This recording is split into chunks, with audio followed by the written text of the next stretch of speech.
started with the dough, we're going to need glucose or corn syrup, sugar, butter, molasses, milk, flour, ginger, cinnamon, cloves and bicarb.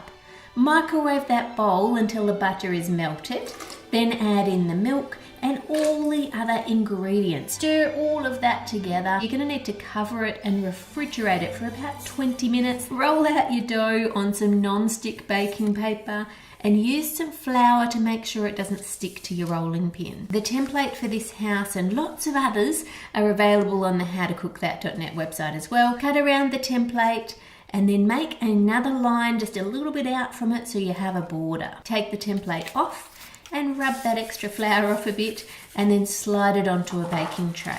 Don't forget to cut your windows too if you want windows in your gingerbread house. Some templates say cut from thin gingerbread. For those, roll it about this thick. In comparison, for the walls, I rolled it to about this thickness. Now don't bake your roof yet, hold on for that, but for everything else, bake them in the oven for about 10 minutes. Then take them out and redo all the cuts. They tend to fuse together when they bake. And at this stage, you can take out those windows as well. Then bake that for another 10 to 15 minutes, depending on your oven.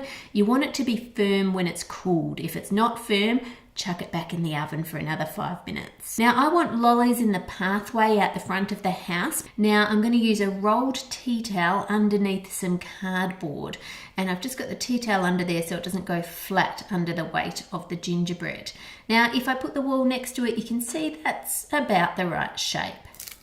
Now I've baked this roof dough for 10 minutes and I'm going to try and put it on.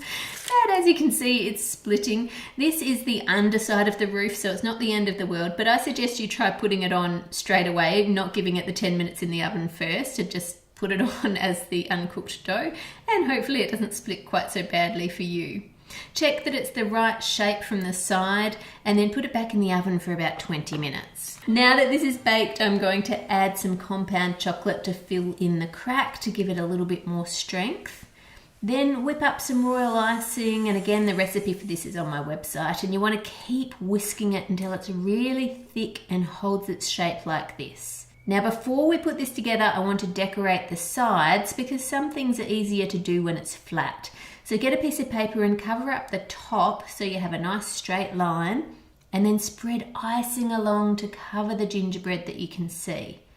Then you just remove the paper and add some candy to the top edge and into the icing there. And do the same for each side, but remember on the front of the house, you want to leave a gap for the door. Pipe a border around your windows. Now use some compound chocolate to stick the chimney together. See how this dough is much, much thinner when it's baked than the other one, and it's just easier for something like the chimney that's not as chunky. And then add a line of compound chocolate and stand that wall up with the decoration on the outside, of course. So what you want to use is a cup, because then the handle can rest on the gingerbread, but the base is away from the chocolate there.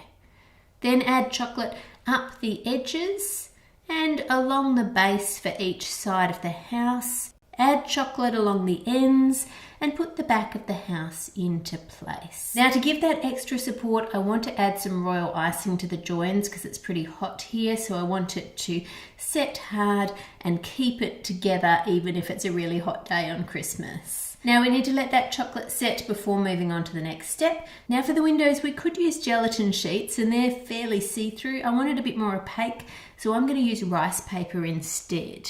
Just use some chocolate to put them into place. Now pipe royal icing along the edges and then add the roof into place. Neaten up the front and back edge of the roof. These curly whirlies are great for fences. They're chocolate coated caramel so you can bend them. Now add the front porch into place and cover the roof with icing and add a few more of those matching lollies. Now the roof is a bit big and plain, so let's add some wavy lines.